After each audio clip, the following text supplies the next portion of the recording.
Welcome back to All Things Mysterious, where we talk about the supernatural, true crime, all things mysterious. Pretty much anything I want to talk about.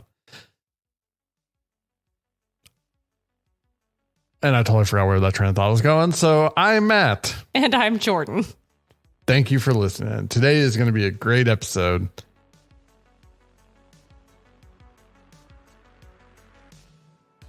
Jordan. Yep. Picture this, if you will. You and your husband decide to buy your dream home. First of all, I'm married. That's exciting. Somebody decided to marry me. I know. That poor man. This is fantasy, so anything can happen, I guess. That's very fair. That's fair. Okay, so anyway, I'm married and we decide to buy a house. Your dream house. My dream house. Okay. And you buy said dream house for $1.3 million. Holy crap, what kind of job do I have? Well, not what I have right now. Y'all got to start supporting us via monetary on this podcast, all right? Now, it has a couple downsides. But it's my dream house. It is your dream house, but the first downside is it's located in New Jersey. That's definitely a downside. That's definitely not exactly my favorite place, but all right. The second downside is it becomes, soon after you buy the house and close on it, it becomes a nightmare. Quite literally. Well, that's not my dream house then probably, but you know what? All right. Am I the stupidest white woman ever? And I'm like, but it's fine. And yeah, this time we're not talking about supernatural. Oh, okay. Not supernatural. But I've kind of decided that I never want to buy a house in the Northeast because all the stupid stuff happens over there. I'll stick to Missouri. Thank you. But let's start back from the beginning. Let's go back to June 2014. June 2014. All right. And let's talk about a young couple named Derek and Marie Broaddus. Guess this means I'm probably not married anymore. Nope. Well, that was just too much of a fantasy. Nobody ever it probably really was. Let's just be honest. It probably really was. Sorry, future not husband. So Derek and Marie had 3 young children, and they just bought this home at 657 Boulevard in Westfield, New Jersey. Wait a second. I think I recognize that address.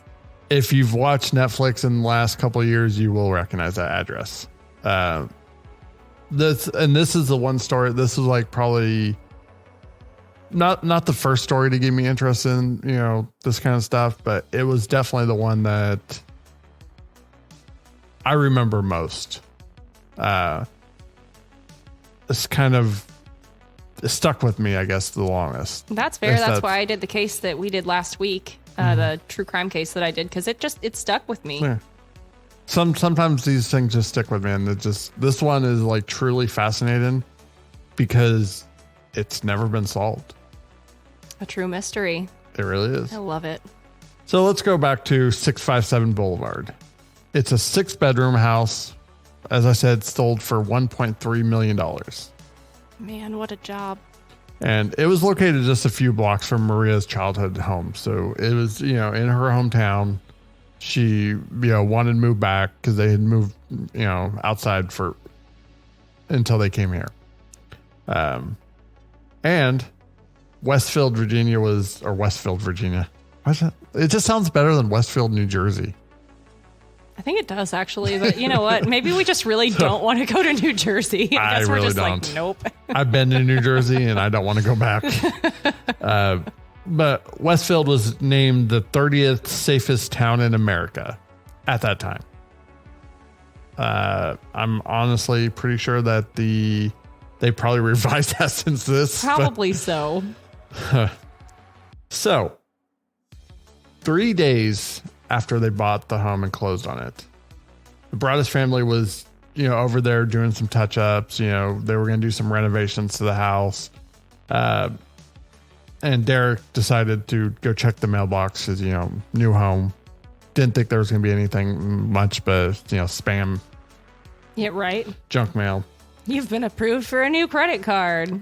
Now, there was a white envelope with chunky black letters written saying the new owner.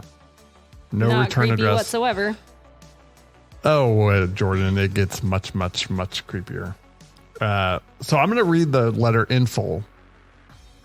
So just picture this. You're at your new dream home with your husband that you don't have. Thanks for rubbing it in. Appreciate it, buddy. And you're in your dream home and you get this letter. Dearest new neighbor of 657 Boulevard, allow me to welcome you to the neighborhood. How did you end up here? Did 657 Boulevard call to you with its force within? 657 Boulevard has been the subject of my family for decades now. And as it approaches its 110th birthday, I have been put in charge of watching and waiting for its second coming. My grandfather watched the house in the 1920s, and my father watched in the 1960s. It is now my time. Who am I? There are hundreds and hundreds of cars that drive by 657 Boulevard each day. Maybe I am in one. Look at all the windows you can see from 657 Boulevard. Maybe I am in one. Look at any of the many windows in 657 Boulevard at all the people who stroll by each day. Maybe I am one. You have children. I have seen them. So far, I think there are 3 that I have counted. Do you need to fill the house with the young blood I requested? Better for me. Was your old house too small for the growing family? Or was it greed to bring me your children? Once I know their names, I will call to them and draw them to me. And in a cursive font, the author typed the signature, The Watcher. Well, that's genuinely terrifying. And I will say this letter is probably the best out of the 4 that they've received. The best how? The best as in it's the least creepy. Oh, good. It gets worse. So obviously after receiving the letter, the Broaddus family, was pretty freaked out, to say the least. Yep. So they had reached out to the couple that they bought the house from, the Woods family. The Woods have said that they lived there for 23 years and have never received a letter, never felt like they were being watched, nothing like that. However, a few days before they moved out, they received a letter from the Watcher. Now, they just kind of read it and threw it away. They didn't take it seriously. Of course they didn't. So we don't know what the letter actually said, but they did receive a letter. So this seems to be, as soon as the Woods decided to sell their house and then they sold it is when the Watcher became active for some reason. We'll kind of get into some of the theories of why that may have been. So, the Woods family said it never felt like they were being watched. In fact, they never even felt the need to lock their doors. That's so creepy. Like, even now, I feel very safe and secure in my home, but I still lock my doors. Oh, I 110% lock my doors all the time. I just don't trust people. I mean, same, but part of that's also just because one of my cats is an escape artist. So, like, part of it's to keep people out, but part of it's also to keep him in because he's freaking Houdini, man. So, they thought the letter was odd, but obviously they just threw it out. But the Woods family went with the Broaddus family to report it to the police. Now, the police instructed the couples not to say anything to any of their neighbors or let them know, give any indication that any of this was going on. Because primarily all the neighbors were deemed suspects at that point. That makes sense because it would make sense that it was a neighbor. Yeah. Someone that was just, watching from the sidelines. So fast forward 2 weeks after this. The Broaddus family still haven't moved in. They're still trying to get the renovations started. They got contractors who are coming in and out. But a second letter arrives.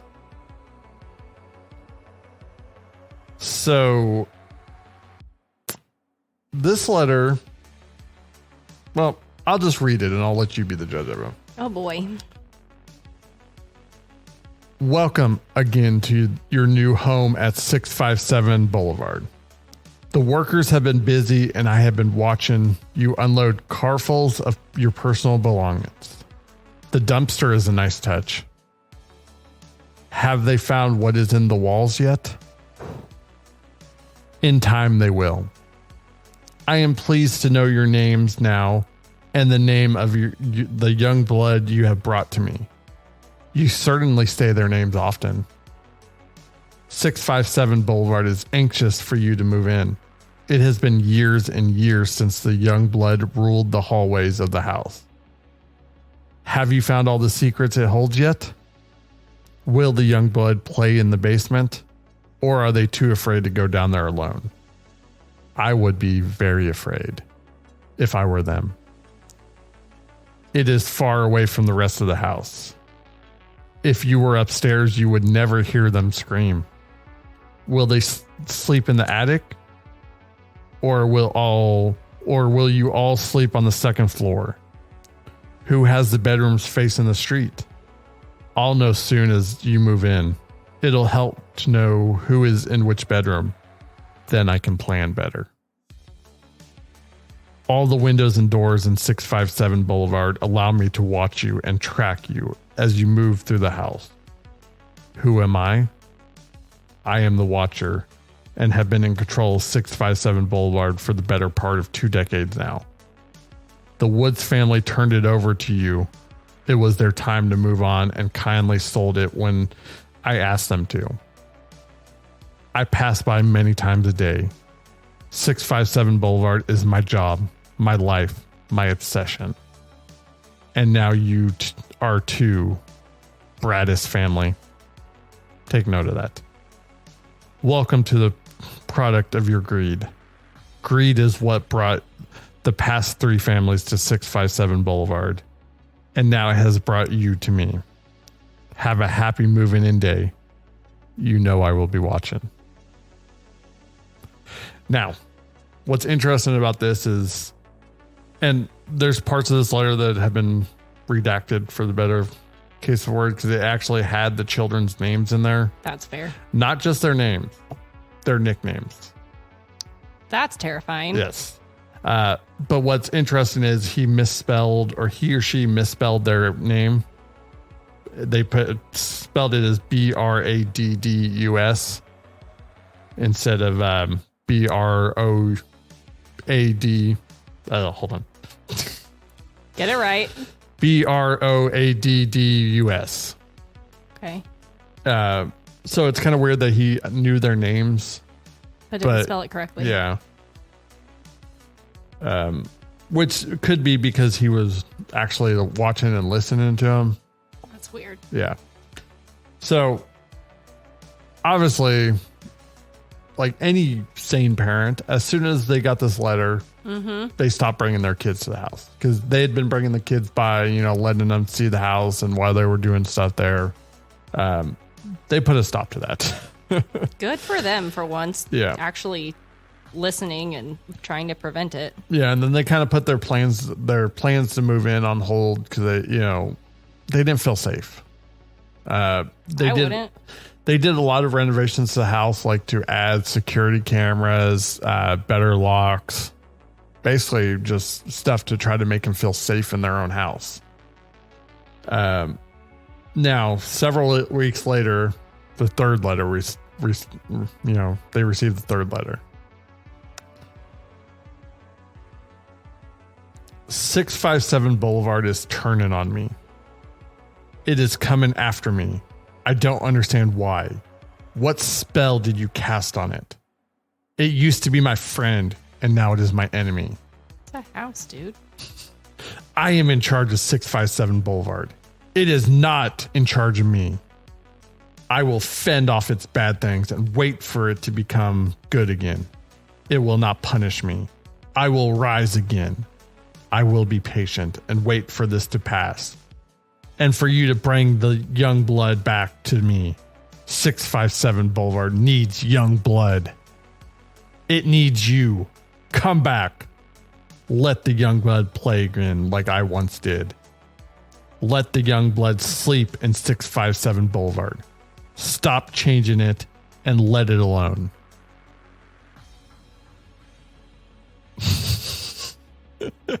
That's just creepy as shit. But also, bro, it's a house. Like, it doesn't speak to you. It's a house. Apparently for this guy, it does. Like, calm. It is a house. It is not a living, breathing thing. It is a house.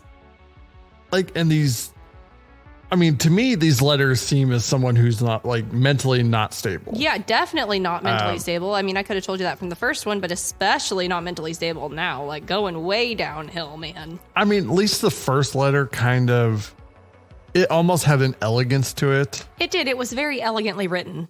And then as the letters move on, it, like, starts getting Unhinged? Yeah. Yeah. By the third, it just totally, like, almost like paranoid schizophrenia vibe to it. Yeah, it's got something in there. And that's the one thing that, like, never, to me, it almost seems like there's multiple people writing the letters. See, and that's kind of what I was thinking too, because like in the first one, they spelled the name right, right? No, because they just put the new owners. Oh, okay, that's right. Well, they never had any identifying. It wasn't until the second letter, and the second letter was the one where they spelled the name wrong. Okay, makes sense. But in this one, they said that they used to live in the house. Yes, that's one thing that I kind of, held on to. Yeah, because that's some sort of identifying factor. Now, the Woods family, they didn't have any kids.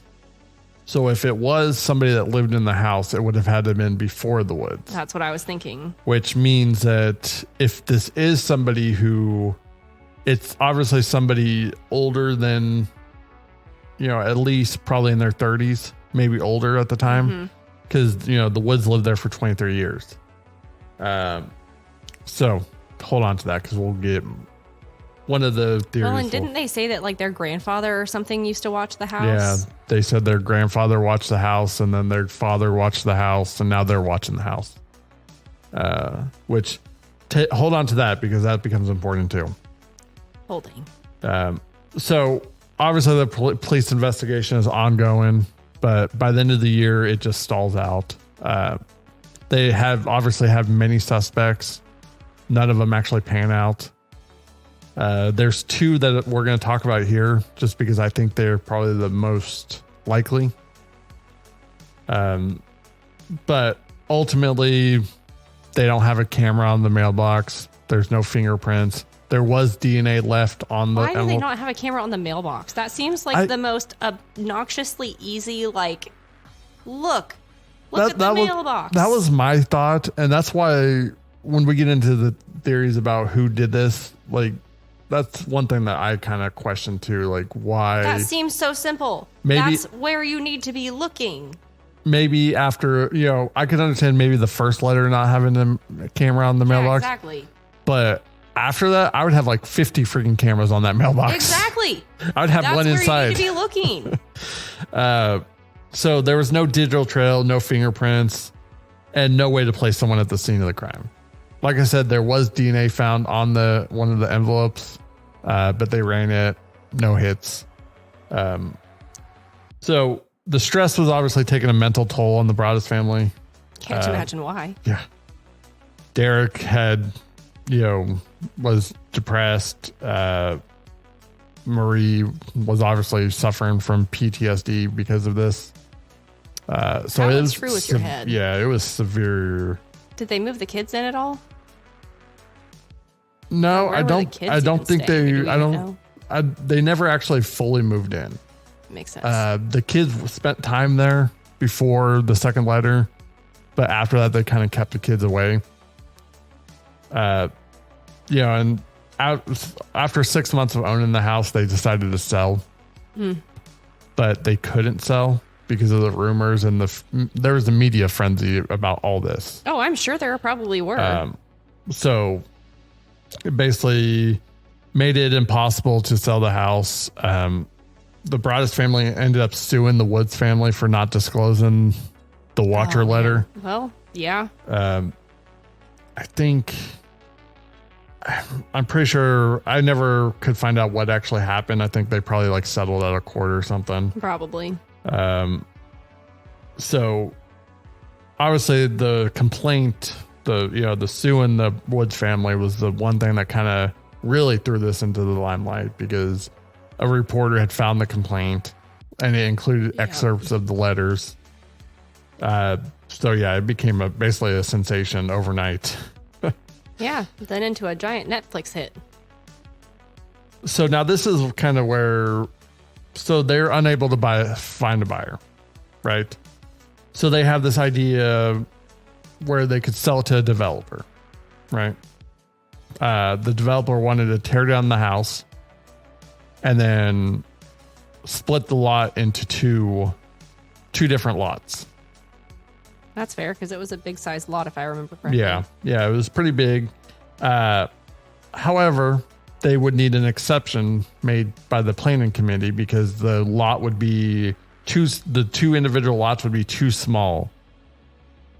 So they appealed the decision because the planning board denied the request.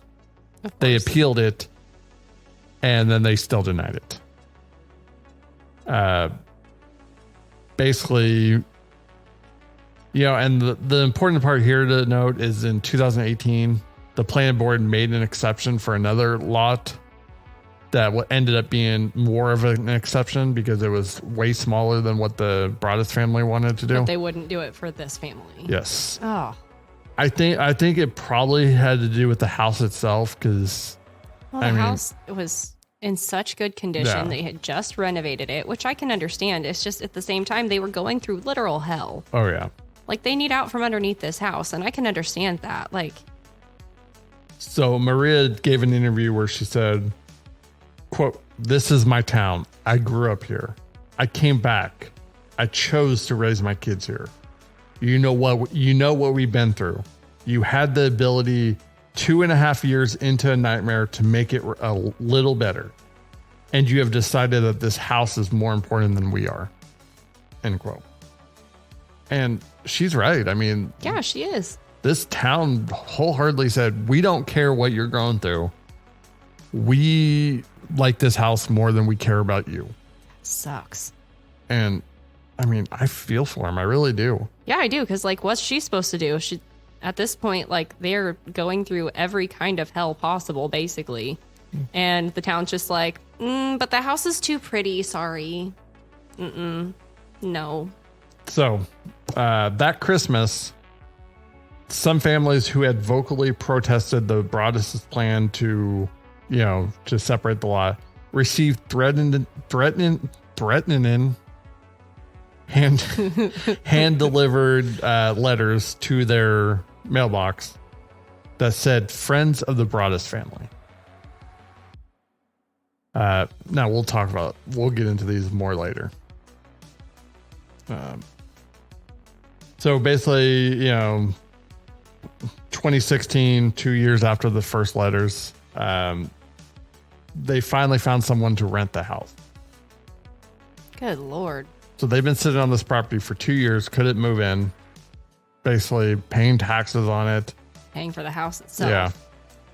Yeah. But they found somebody, the family had 2 large dogs, no children. Their children are all grown. And they even put a clause in the lease that if they received another letter, they could, get out of the lease. No problem. So you know what happened? They got another letter. 2 weeks after they moved in. Jesus. Now, I'm going to read the letter, but I want to read what was on the actual front of the envelope. Oh, God. "To the vile and spiteful Derek and his wench of a wife, Maria."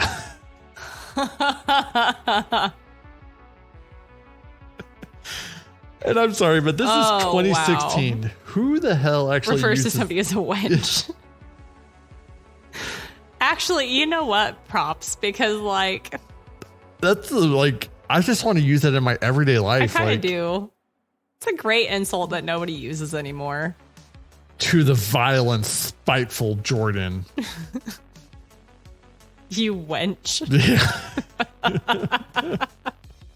I'm sorry, who talks like that now? Like what?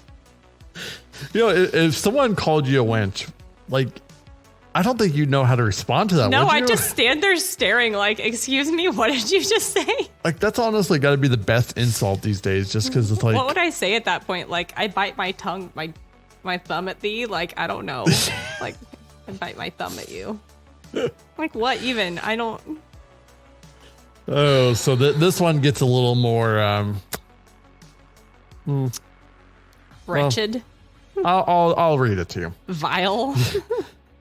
You wonder who the watcher is? Turn around, idiots. Oh, Jesus. Maybe you even spoke to me, one of the so-called neighbors who has no idea who the watcher could be. Or maybe you do know and you are too scared to tell anyone. Good move. Oh, God. I walked by the news trucks when they took over my neighborhood and mocked me. I watched as you watched from the dark house in an attempt to find me. Telescopes and binoculars are wonderful inventions. 657 Boulevard survived your attempted assault and stood strong against its army of supporters barricading its gates. My soldiers of the Boulevard followed my orders to a T. They carried out their mission and saved the soul of 657 Boulevard. With my orders. All hail the Watcher. Oh, my God. Maybe a car accident. Maybe a fire. Maybe something as simple as a mild illness that never seems to go away but makes you feel sick day after day after day after day after day. Maybe the mysterious death of a pet. Loved ones suddenly die. Planes and cars and bicycles crash. Bones break. You are despised by the house and the Watcher won.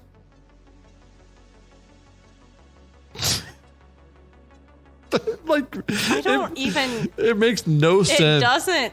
Like, He's just... I assume it's a he, but just unhinged. and like, So unhinged. he writes how my brain operates, like in fragments like that. Yes.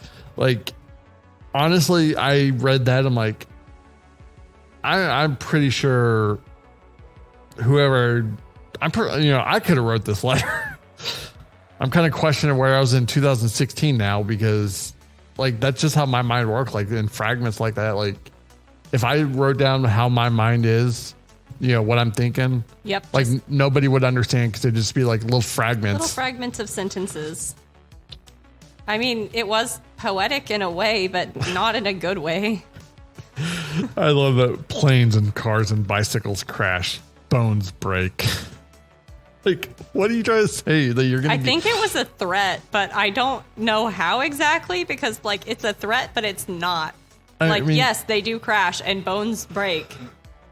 I think it was supposed to be a threat that like maybe the kids' bikes will crash, or like their cars will crash. I don't know. It's supposed to be a threat, but without a threat. It's like it's very thinly veiled, but not thinly veiled. It's strongly veiled. Exactly, threat. a strongly veiled threat. Like I honestly, like, they talked about maybe a car accident, maybe a fire, maybe a mild illness that never goes away. It's like, are you trying I to? wonder exactly how that would work. Like, I'm going to give you an illness that will not go away ever. I don't know how, but I'm going to give that to you. Like, is he saying that he's gonna give him an illness that just doesn't go away but never kills him? I mean, I don't know what this dude. I don't know. I just don't know quite how that works exactly either. Like, exactly how do you do that? I mean, I have a cold still right now. Yeah. Like, Is that how this works? Maybe like, the I would have Watcher's to give watching it you. too. I don't know. How do you build up immunity against that? I just need to know. I don't know. So despite this letter, the renters agreed to stay. It's impressive because I'd be like, nope. But they had a stipulation that they wanted more cameras installed. That's a plenty fair stipulation. So now, the main suspect, at least for me, there was obviously plenty of suspects in this. Michael Langford. Was he a neighbor? Next door neighbor. Next door neighbor. That makes perfect sense to me. So he actually lived in the house right next door with his 90-year-old mother, who also had her other children living in the house, who were in their 60s. That's really a weird situation, but okie dokie. So he was obviously he was weird. In fact, Derek brought us, kind of picked him as a suspect based on a neighborhood picnic thing that they had, where he was just kind of so odd, and he seemed to have a odd fascination with the house, their house. Well, I mean, that tracks because boy, this person certainly has an odd fascination with the house. And that family had owned that house for a very long time, so their timeline of about track too. His grandfather watching the house, and then his father watching the house, and then now he's watching the house.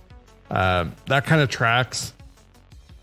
The only thing that doesn't track for me is the fact that he never lived in that house. And as you recall, one of the letters said that he grew up in the house. Now, I would say that, maybe when he said he grew up in the house, he grew up around the house. Because, maybe he had a friend that lived there. Well, that's true too, because if you think about it, I grew up in my house. Mm-hmm. However, my next door neighbor, I spent a ton of my childhood at her house. Yeah. So much of my childhood at her house. And Caitlin, if you're listening, I still remember spending time in your room with all your NSYNC posters. Yes, I outed you. But I remember, we both spent so much time at each other's houses. I mean, she came on vacations with us.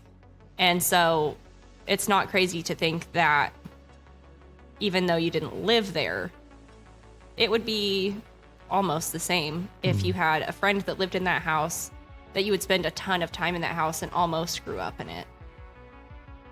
So it could be considered almost the same. Yeah, I mean, obviously this guy's unhinged anyways, so I mean, exactly. It could have been him, and he just kind of imagined that he grew up there. I don't know. Well, he's obviously very possessive of the house. Yeah, which very weirdly possessive, honestly. Super possessive. So when the Broaddus family brought this to the police, they kind of decided to set up a trap, if you will. Ooh. So they ended up sending the Langford family a letter telling them that they intended on demolishing the house. And this was before that they actually tried to go through all that stuff.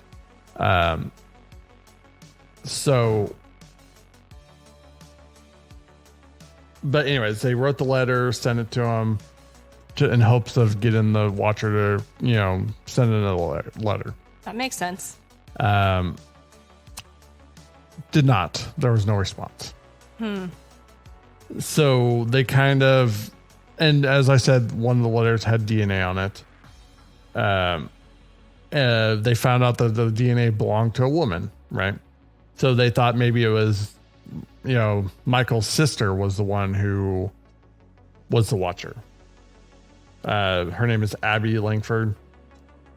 They ended up doing a DNA test on her. Didn't match. Nope. And after the DNA test, basically the police said that the Langford family was no longer a suspect. Well, I mean, there's not much you can do when nothing matches. But they never really gave him a reason why they weren't a suspect anymore. Yeah. Because there was other women in the family, obviously. And wouldn't there be some sort of familial match, though? Maybe, but I mean, I'm not any sort of DNA So analyst, but I would think there's a case that we're going to cover one day, so I don't want to get too much into it. But there is a thing as such as DNA surviving from like the people who manufacture products and stuff. Yeah, that's true. So I mean, there's a possibility that the DNA was just left by whoever made the envelope, or you know, or they could have just had like a nurse or a caregiver or a friend or somebody entirely unrelated to any of it. So, I mean, I don't know necessarily if the DNA is a true distinguishing factor of, if this person is a watcher or not. But however, the second suspect is the Broaddus family. That makes sense because they got themselves into a house that they couldn't get themselves out of. They got themselves way in debt because, I mean, it's 1.3 mil. Yeah. I think is what you said. Yep. And they ended up, when they finally sold the house, they sold it for like a little over $900,000. So they took a big hit. That is a hit. Now, it's important to understand that the Broaddus family ended up getting into this house by buying a house, refinancing the mortgage, and then buying a bigger house. Refinancing the mortgage, buying a bigger house. Ooh, so they're really getting themselves into financial trouble. Yep, they did that. I think this house was their third house that they did that, and so obviously there was financial implications to this whole ordeal. A lot of the people who were, neighbors and stuff who were against the Broaddus family and who thought the Broaddus family were aware of this, thought that they just kind of got financially over their head. And they made this all up to kind of publicity. Publicity? I don't know why I can't say that word, but you know what I'm trying to say. It's had a long day. It has been a long day. So now, you remember that letter that I told you about, the friends of the Broaddus family? Yeah. That was sent out after Christmas to the, protesters. Yeah, the ones that you didn't actually read, but yeah. They later found out that Derek had sent those out. Oh. Because he was angry that they protested the fact that they wanted to split the lot up and everything. And they were, against that idea. So he sent out the letters. He said he was just frustrated. He was angry. So he decided to send them out. But he claims that that's the only letter he ever sent out was that one.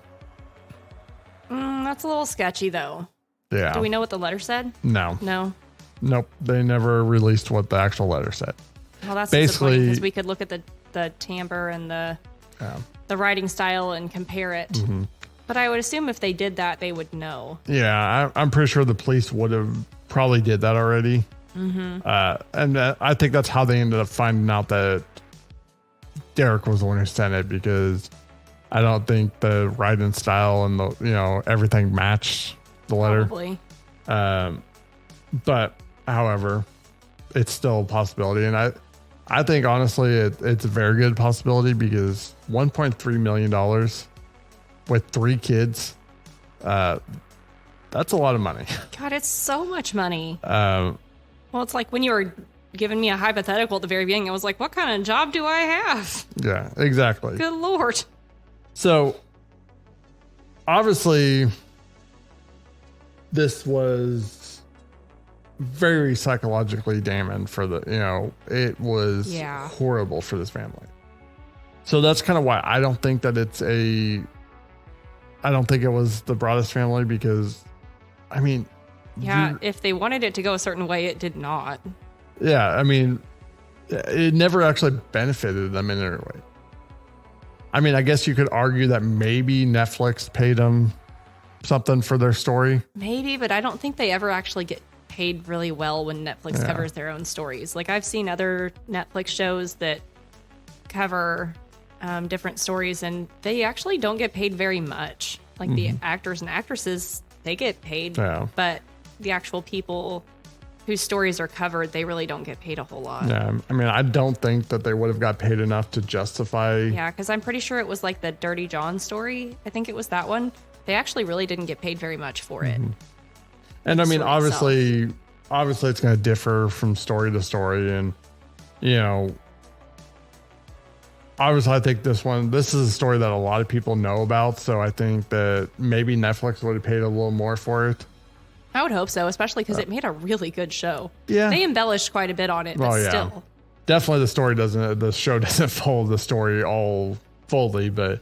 They don't. But I will say, if you don't just follow what it actually is, like if you don't follow the true story and just watch the show, it is a really good show. Oh, it really is. I love the show. I still got to finish it.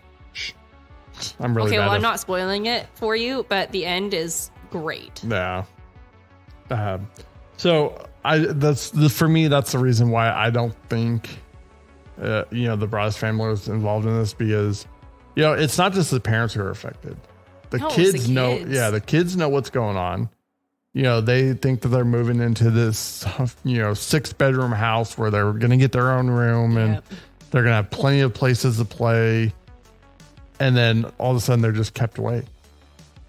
And, I'm pretty sure the kids has some idea of what was going on. I mean, they would have to, like, especially if they're going to school at any point. Mm-hmm. If they're going to school, like, trust me when I say that the rumor mill flies. Yeah. And the part that even if they didn't know what was going on, kids have a very strong ability where they can pick up on emotions of parents. God, they know. So even if they didn't know, they could definitely feel the anxiety and the fear on their parents. Mm-hmm. So, and but at the same time, like, part of me wants to know, like, why didn't they put a camera on the mailbox? Yeah. Like, that's another tick for potentially being the Broaddus family. And it could have been that they just couldn't find a place to mount a camera where it could. That's true. Or it just could have been in a really weird spot. Yeah. Because I think if I remember seeing the pictures right there where their mailbox was, there was like some, like bushes, like the big bushes there. And I mean, that was kind of my thought too, is like, at the very least, why not see it? And obviously I know the neighbors are kind of the suspects, but maybe put a camera on the street light or something. Yeah. I mean, something you would think. But again, I don't know. I mean, maybe they just couldn't find a place to mount it. Maybe they did and they just never got any footage of it. I don't know. I mean, I don't think they actually put one on the mailbox, but you know what? I mean, you never know. I mean, for months and months, all they would really get was, oh, look, the mailman again. Yeah, I mean, who's to say that the mailman didn't put it in the mailbox? Yeah, it's true. I mean, that's my suspect. It's always the mailman. It's always the mailman. So, I mean, obviously, we talked about it already, but, it kind of made a really good Netflix show. It did. It was a great show. The last time the Watcher was ever heard of was in 2017. And other than that, he's been pretty much dormant since then. See, and that really gets to me too, because it kind of came and went with them. Yeah. And that gets me too, because it doesn't seem right, because you would think it would come with them. Yeah. I mean, here's kind of my theory. Like, I didn't see who actually bought the house afterwards. But what if the person who bought the house was the one who actually was sending letters? See, and I thought the same thing too. To try to get the Broaddus family to sell the house. And lower the price a bunch. Yeah, I mean, $400,000 isn't something to laugh about. That's a lot of money to lose. Plus all the money that they lost, upkeeping the house for 2 years. Yeah, that's so much money. All the money they put in for renovations. Because don't forget they did a lot of renovations to this house before they were planning on moving in. Not just still blows my mind, because I'm going to buy a brand new house for 1.3 mil and I'm going to renovate it. Well, and that's what they said. They were renovating it to make it more for what their family needed. So they were like, changing the layout a little bit, making it more to fit their family, because they wanted it to be their perfect home. And I get that. I mean, they may Yeah, like it's true. almost. If you're going to put 1.3 million into something, it's going to be the right fit. And for them, this was going to be their last house. They were going to raise their kids there. Yeah. Obviously it had sentimental value for him because it was close to Maria's childhood home. It was close to the neighborhood that she grew up in. She would end up kids going to the same school she went to. Yeah, that does have some sentimental value, and it's really nice. But I don't know, man. It's just bizarre to me that like the Watcher appeared out of nowhere and then also left out of nowhere. Yeah, and it does look a little guilty for the Broaddus family. Sorry, but it does. It really does, and that's kind of why a lot of people think that, and I don't blame them. But I mean, I don't want to point fingers, but see, in the same time, it just points that way just a little bit. I'm not saying that it always points that way and that every single piece of evidence points that way, but there's a couple pieces of evidence that point that way. I mean, but in order to say that it's the Broaddus family, you have to say that they don't care about their kids, or they're, because to me, that's the only way that makes sense that they would do this. Well, and what makes me think about it is that, like, what if it was one member specifically of the Broaddus family without the rest of them knowing? And it could be, but like, again, that would still either, and it is to note that most all these letters were found by Derek. Mm-hmm. But at the same time, I still don't think that, I mean, I get what you're saying, and I kind of agree to you that there's a lot of odd questions that I need answered. Yep. Like why the Watcher basically came and gone with them.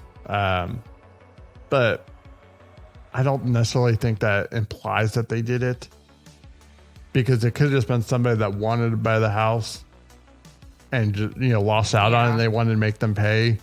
It could have been, someone that had a crush on Maria and was mad that Derek married her. I mean, it could have been. We don't know. I mean, there's so many things that it could have been. I'm sure the police looked at so many different angles.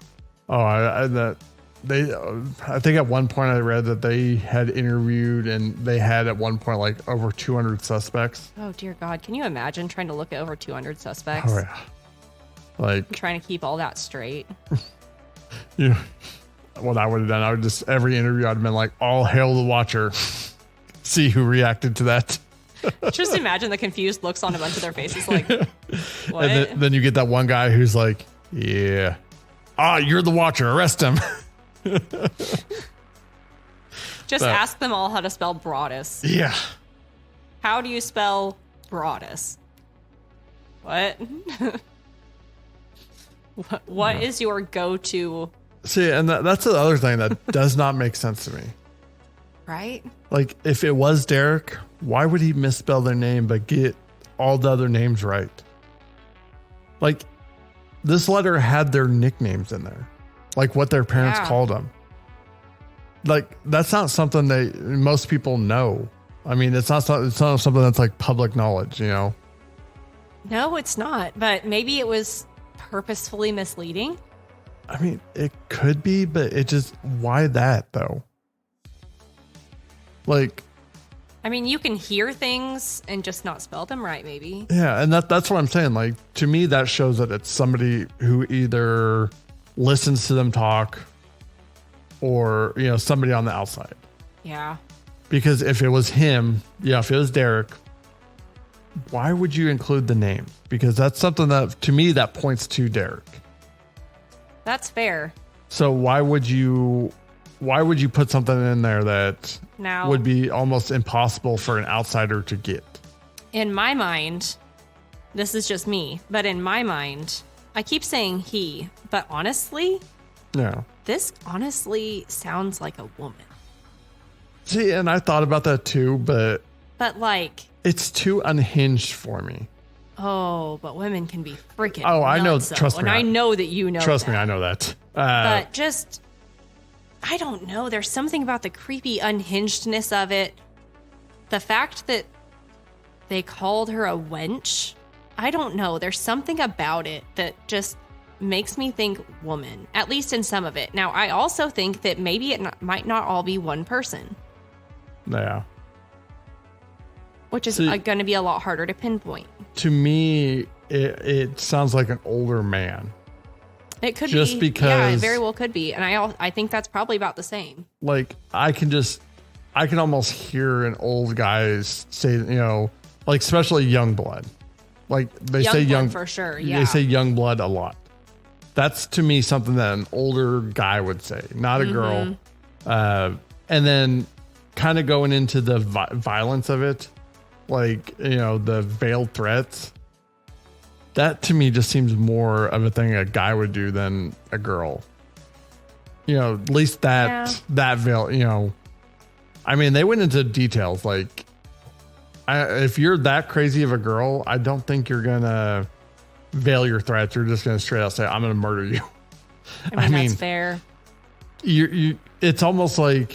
We don't typically go for veiled threats. We just go. Yeah, that's my hardest part about this, because it's almost like, to me, it seems like someone who's bipolar.